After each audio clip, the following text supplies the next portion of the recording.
I don't do multitasking. So I do this and that and that and that. Earlier I used to do that. I have a lot of windows open, but I take one task at a time and I do that task. Then I take another task, I do that task, then take third task and do that task, then take fourth task and do that task, then take fifth task and do that task. I don't do multitasking.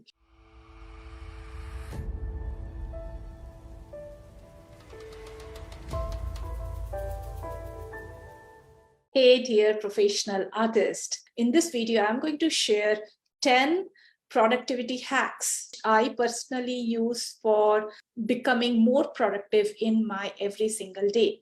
Okay, and maybe some of these hacks you already know, and some of these hacks can be new for you, right? And another thing is that there are a lot of artists who say that I don't have time, I cannot do this and all that.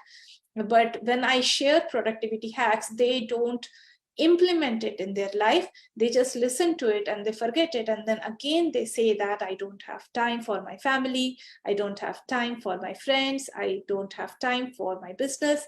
Okay. So when you listen to any productivity hack, and if you really like it, then start implementing it, because if you implement, then only you will get results, otherwise not.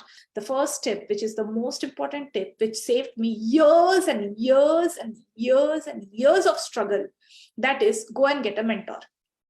It need not be me, it can be anybody. Go and get a mentor. There are people who value money more than they value time, and there are people who value time more than they value money. Okay, so when a person is valuing money more than time, then the person tries to do everything by himself or herself, right? Now just imagine if there is a person who knows everything about what problems you are facing and knows the solution, isn't it a good idea to just go and learn from that person instead of trying to figure out everything by himself or herself? Okay, so if you really want to save tons and tons and tons of your time, frustration, okay, agony and all that, then go and learn from a mentor. So I learned productivity skills from the Darren Hardy. I also learned productivity skills from my various different mentors. I do all the best practices suggested by them. And that's why I'm productive in my day-to-day life. I take time for myself. I take time for my kittens. I take time for my daughters. I take time for my family. Okay, we go out, we have fun. Okay, it is possible only when you are quite productive, right? So there is a book which is called as Eat That Frog, which is by Brian Tracy. That is a very good book. This is the book Eat That Frog. It is not a big book. You can finish it off in one day or so. Okay, so this is a very good book. When you will implement the strategies in that book, you will really find it very helpful.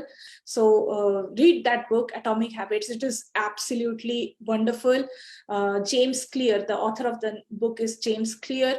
There is another book called as Power of Habits. So many people, they have a tendency of like talking non-stop with people unnecessarily, or watching TV unnecessarily, scrolling on social media unnecessarily, right? So these habit building books will really help you. The Power of Habits, Atomic Habits, okay, Eat That Frog. This is very good book, right? So that is number one. Go and learn from some mentor. Go and just learn from some. It will save tons of your time. The second productivity hack, which I personally use, is I don't waste my time in negative thinking. And there are people who think, oh, what will happen if this goes wrong? Oh, if I don't get results, what will happen? Nothing will happen. If you don't do any work, anyways, you're not getting any results. So at the most, what will happen? If you do some work, you will either understand whether it is going in the right direction or wrong direction, right? And based upon whether it is going in the wrong direction, you can correct the direction. And if it is going in the right direction, good. So if I don't do the work and keep thinking what will happen if something goes wrong, nothing will happen anyways, because I'm not doing anything. But if I do that work, either I will get good results or I will get bad results. If I'm getting bad results, instead of feeling disappointed, I will just correct the mistakes and I will start getting good results. If I'm getting good results, good, well and good, right? So I don't waste time on negative thinking. Negative thinking is one of the stupidest thing that a person can do. Negative thinking, oh my God, I'm not getting results, what will happen? Oh my God, I'm not getting clients, what will happen? Nothing will happen. You just not getting clients, not getting results, basically because of some lack of skills. Just go and develop those skills, right? So negative thinking is something which I rule out. Like I never, or do I ever think negative? I don't remember I have thought negative in recent several years, or at least a few years. I don't think negative. I will give you some examples where I took a lot of risk. So in 2020, I found my business. I found my 2021. I found my mentor, Myron Golden, and when I found like he is one of the most expensive, you can say the most, his inner circle is absolutely $155,000 US. He's charging that much. I told my husband that I know that he's the best and he's one of the best and his prices will be one of the best only. My husband said, no, you don't do that. It is too much, too expensive or something like that. I said, I don't know how much he's charging, but I'm going to give it whatever it is. Even if I don't have the money, I will arrange for it and I will give it to him. And I got the mentor, right? So and my husband, usually he never says that, you know, you don't do that and all that, but that day he said that because it was, the amount was really very big amount, and he said, do you really need that? And I said, yes. And what if you don't end up earning that much back? I said, I don't know. I'm a hardworking person and I will implement what he's saying, so I will get the result. I don't think why not. And even if I'm making some mistakes and not getting results, then I will find out what are the mistakes I'm making and I will get those results. Basically, I don't think negative, even if I have to invest a lot of amount, even if I have to take a lot of risk. So then I had to go to Tampa, Florida from Canada. It was again an investment. And that time COVID was going on and Tampa, Florida was totally in the clutches of COVID. It was very bad condition there. My husband said, don't go there. It is a lot of risk. It is a risk of your life. I said, okay, I will take all the precautions and I will go. But I went and I came back like I'm still alive. So you can understand that I take risk. So in business, no risk, no gain. So you have to take risk. Okay. You have to take calculated risk, right? So I took calculated risk. I took all the vaccines, all of that. And then I went to Tampa, Florida. I took risk. And I'm a family person. I have 2 daughters and 2 kittens.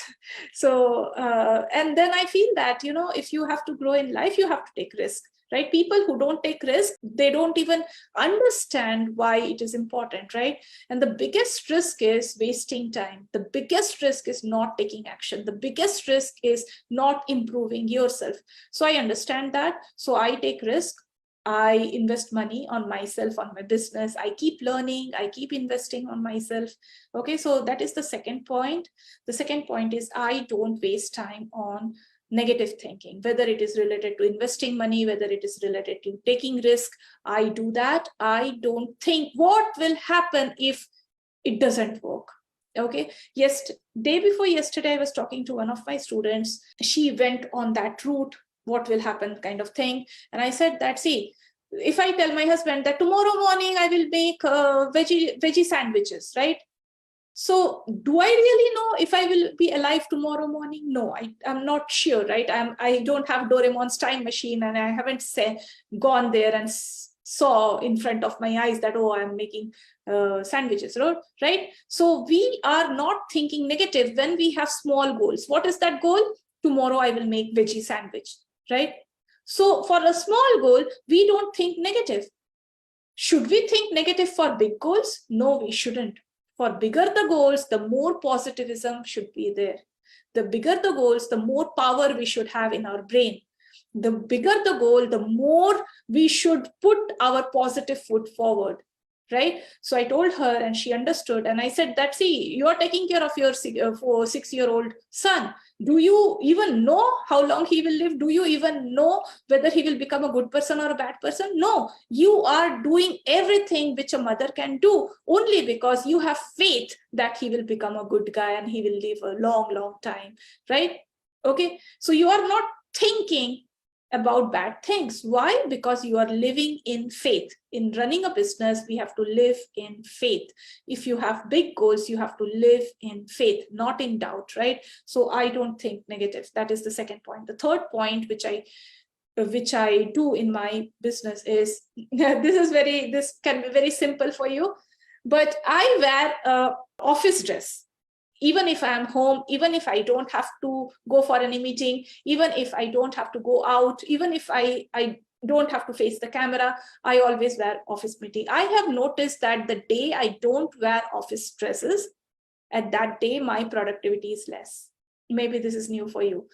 I don't wear shoes in my house, but one of my mentors suggested that you wear shoes, even if it is like home shoes, so that you feel that you are working in an office environment.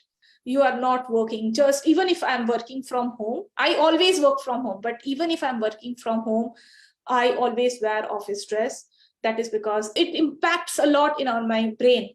If I'm not wearing an office dress, I will feel that, I can do it later, maybe, and I can never guarantee when that will strike, right? And if I'm wearing office dress, it is less likely that I will go and lie down and I will sleep, right? Okay, so I do that. I highly recommend artists who are working from their home to wear dresses which are like office dresses. Okay, it can be good dresses. It need not be shirt and pant like what I wear. This is my normal office dress, shirt and pant. Okay, I also wear light makeup. I also make my hair. I make myself ready in the morning as if I am going out and as if I have to go for a meeting. I don't spend time on grocery shopping or all those kind of shopping, right? Yeah, I do spend time in shopping when I'm in picnic mode, because that is more like fun for me when I'm going out with family and it was a total picnic environment. I do shopping. Other than that, if my daughter says, Mama, I want this yarn or I want this particular thing, so I make her, like, she's 11 years old, but then also she sits with me and we do shopping. That is for spending time together, a mother and child bonding. Okay, so other than that, I don't waste time in shopping. I don't go out for shopping, groceries, or anything random. If I have to really get a shirt or something like that, I go on Amazon and I quickly do that. It is much easier, much faster, and there is more variety over there. So if I'm going for shopping, like earlier how I used to do that, when till 2019, I used to go out for shopping. So I used to go for a cab, then go for a bus, then go for a train, then go for a shopping, then come back, the train, then cab, and all that, right? The bus. It was awful. So it was for just getting $100 stuff. You are actually wasting thousands and thousands dollars of your time. So I don't do shopping. I have reduced my household chores to 90%. 90% of my household chores, I don't do that. I totally don't do that. Now, earlier I was doing all 100% of that, and I reduced it to 10%. Okay, so how I do it? When I want to relax, I want to cook for myself and my family. At that time, I cook. Now, there will be a lot of people who think that, Meeta, this is so weird. Isn't health important? Yes, health is super important. I don't eat junk. I don't eat bad food. There are people who talk about health and then drink Coca-Cola. Okay, I know that, right? They will eat fried food and then they will talk a lot about healthy things. Okay, I'm not one among them. I feel that this phase of life is important for me to grow my business so that my family, my wealth condition becomes really very, very, very strong. For that, I have to temporarily ignore kitchen work. Without reason, I don't work on social media. So what does it mean? So I am a public figure and I get clients on social media. So of course, social media is a place from where I get clients, right? So I have to be on social media, but I don't stick with the social media every single day, every single time. I may appear active on Facebook but I don't talk with people unless and until either they are my prospect or they are my clients. I only interact with two kinds of people on social media. Number one, either they are my prospect, either they are planning to join my course, they are planning to become my client. Second, they are my clients. Okay, so these are the only two kind of people I talk to. If a person says, "Hi, Meeta," I don't talk to them, right? I don't say that, "Oh, hi, how are you?" I don't do that. There are people, like earlier, there were people who said, "Meeta, you look so good, you look so amazing." I don't even say thank you, because once I say thank you, then they will say another thing and the third thing and the fourth thing and the fifth thing. I don't do that. Social media is strictly for my business, strictly, absolutely strictly. I had a few clients and I had a bad habit of talking with them a lot because they were my client. Then I realized that it is a bad habit. Then I realized that, oh my God, I'm spending so much time with one client or two clients talking to them. I said, no, this is impossible. It is totally bad. So I had that bad habit, and now I have totally told that person, no means no, I'm not going to talk to you. I was like, it was harsh. I know it was harsh. But, if I have to understand that I'm a business person, then time is my most important commodity, most important, right? Most important source. Okay, you can say most important. It is way more important, way more precious than money. And when I was talking to that person again and again and again, it was like, oh my God, I'm wasting millions of dollars. When I do that, if I'm wasting millions of dollars talking to one person, like wasting my time, it was not even investing my time, because this problem was continuously existing. Okay. So the problem I was trying to solve, again, it was existing. Again, I was trying to solve that problem. Again, it was existing. So I felt that that person does not value my time enough to make it happen. Okay. If that person is not valuing it enough, it is not on that person, it is on me. If it is to be, it is up to me. So I said, okay, if another person is not valuing my time, why? That is because I'm not valuing my time. So when I said that, okay, I must value my time.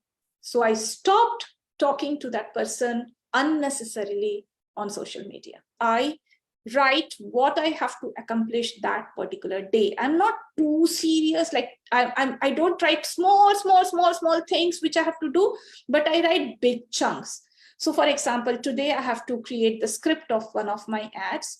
Then I have to launch 2 5-day challenges. And then I have to go and promote my coming workshop for the last time. And then I have to launch my weekend webinar. So these are the 4 things which I have to do today before I go to sleep. So overall, I just broadly write what I have to do for that particular day. Overthinking means I have to take a decision, but I don't take that decision. I postpone it. Then I think about it and think about it and think about it. That is called as overthinking. I don't do that. I'm a quick decision maker. If I think that, okay, this is important, I just make a decision that, okay, this needs to be done. I don't keep on thinking like that. There are a lot of people who say, Meeta, I will get back to you. I said, no, you can't get back to me. You take a decision now, within 24 hours, either it is a yes decision or it is a no decision. If it is a yes decision, it is good for you as well as for me. If it is a no decision, again, it is good for you and it is good for me. If it is a yes decision or a no decision, both is good. I'm very specific about my time. I don't talk to a person if the person is like, I have said no to so many people when they said, Meeta, I will first have a meeting with you. And if I think that it is good, then I will go for you. I said, no, first you think all the thing before you have a meeting with me. When you have a meeting with me, that should be either a yes decision or a no decision. And whatever, if it is a yes or a no, it is a final decision. Checking my emails all the time, checking my emails. Okay. So I used to do that. And yeah, so you can club that by saying that I don't do multitasking. So I do this and that and that and that. Earlier I used to do that. I have a lot of windows open, but I take one task at a time and I do that task. Then I take another task, I do that task, then take third task and do that task, then take fourth task and do that task, then take fifth task and do that task. I don't do multitasking. I read books every single day. I make sure that I am a very coachable person. You know, people who are not coachable, they waste a lot of time to accept new mindset, new beliefs, and they keep on wasting their several precious years because they are not coachable. So I make sure that I read every day. I follow my mentors every day. I become coachable. Coachable means you are okay to let go of your limiting beliefs and mindset blocks, and you are ready to accept new mindsets and new empowering beliefs. If you do all these things, even if you do a few of these things, you will see what I mean. You will become very productive. Okay, take care. Bye-bye. See you.